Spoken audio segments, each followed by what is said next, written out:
जात होते, म्हणलं जाऊ नका, हा विना फार सात्विक आहे. महाराज या विण्यासाठी नारदाला 13 जन्म तपश्चर्या करावं लागल्या, त्यावेळेला सरस्वती कुण प्राप्त झाला. ढिकचाक ढिकचाक ढिकचाक नाचत चालले, हे सुमळ्या तमाशा हे करते.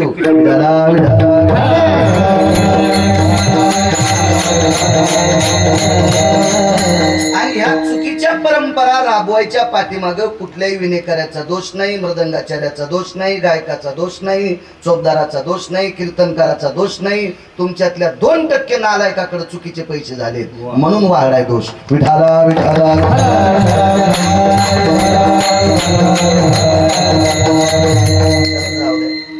माय मावले असतील, सत्पुरुष असतील, तुम्हाला प्रणाम.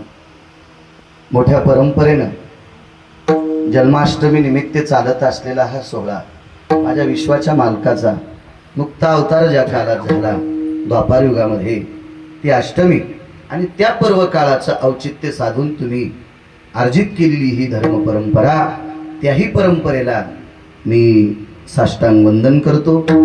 कधीपासून सुरू असेल त्यावेळेस पासून सुरू असलेली ही नाविन्यपूर्ण परंपरा त्या तुमच्या पूर्वजांच्याही चरणी मी साष्टांग दंडवत करतो आणि माझ्या अभंगावर येतो. काय त्यांचा महिमा वानू वारंवार हरिभक्त थोर भूमंडळी. असं काय असेल संतांकडं की जेणेकरून स्वयं निळोबाराय म्हणतात, मी किती वर्णन करू.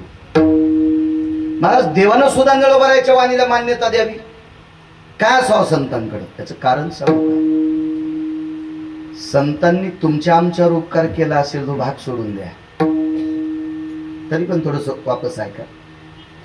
तुम्ही आणि मी माणूस म्हणून जर जगत असतो तर संतांमुळे ज्ञानोबाराय, तुकोबाराय, नामदेवराय, चोखोबाराय, नाथबाबा, सावता महाराज, शेना महाराज, गोरोबा काका, रविदास महाराज, कबीर महाराज, मीराबाई, जनाबाई, मुक्ताबाई, सखुबाई हे जर जन्माला आले नसतील बुवा, आपल्या तनऊसातल्या डुकरात काही फरक राहिला नसता.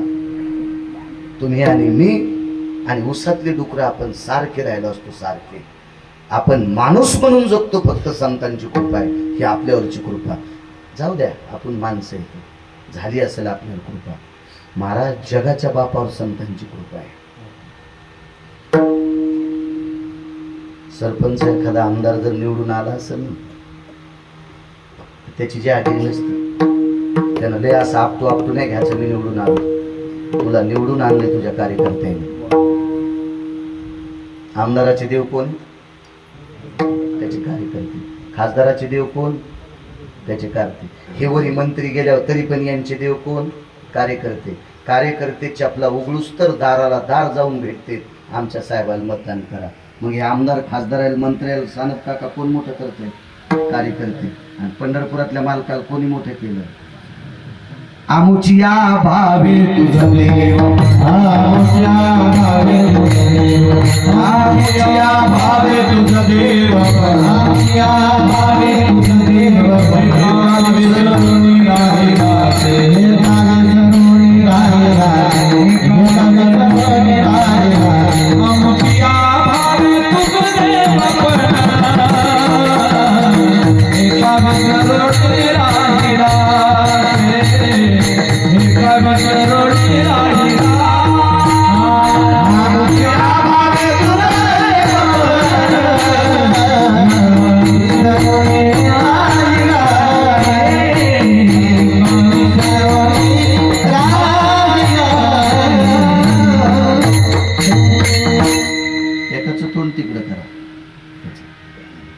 दाटवा झाल्यामुळं बऱ्याच लोकांना श्वासाची गरज नव्हती, त्याच्यामुळे सगळं छान. हे पुरतं आम्हाला एवढ्या वाटून घेतलं पाहिजे. एकाला 2 लावल्यावर अनबोक्या झाला तू. विठाला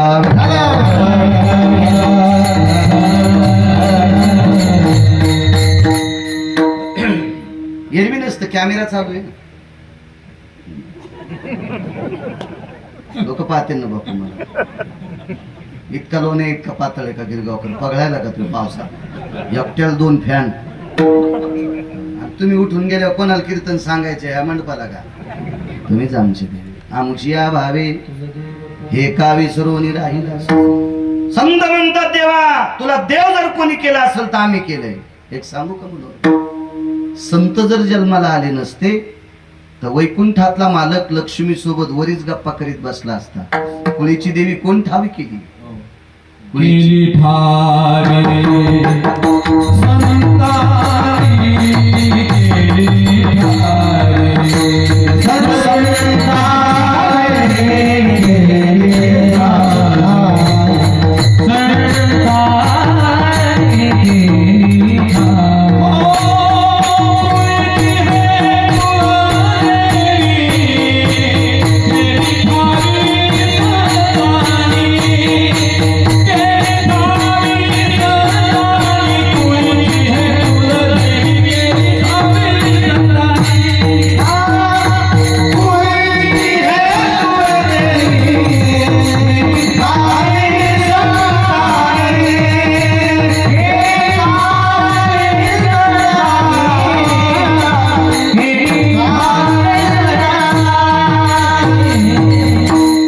महाराज, वैकुंठातला ब्रह्मांडातला मालक तुमच्या आमच्यापर्यंत जर ठाव केला असेल, माहीत केला असेल, तर तो संतांनी केलाय.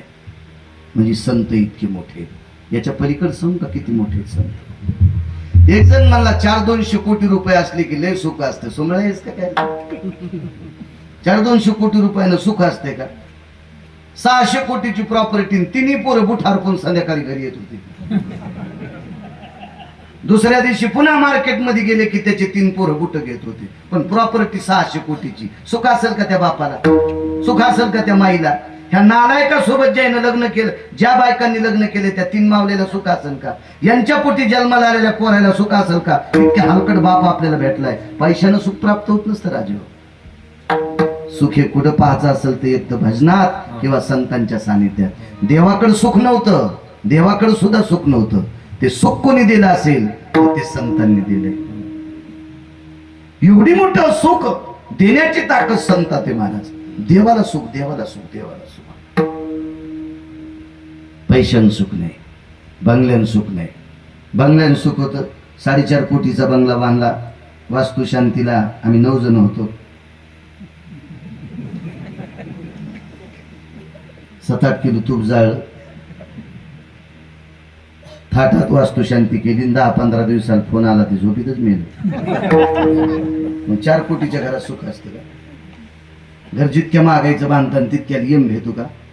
राव नाहीत का तर श्रीमंत कोणीच नसेल तुमच्या जिल्ह्यात, ज्याची एक चौकट टिकल्या 13 बाऱ्या खासदार, गुणिले 7 कोटी चौकटी. तर त्याला दुपारी 2 वाजून 18 मिनिटाला आपोआप तो आणले. या इटा माटाच्या बंगल्यावाल्याने कशाला अशा कोंबड्यावर उड्या आणायच्या? याच्यातही सुख नाही. महाराज, देवाला सुख. संताचे सुख झाले या देवा, मनवोनी सेवा.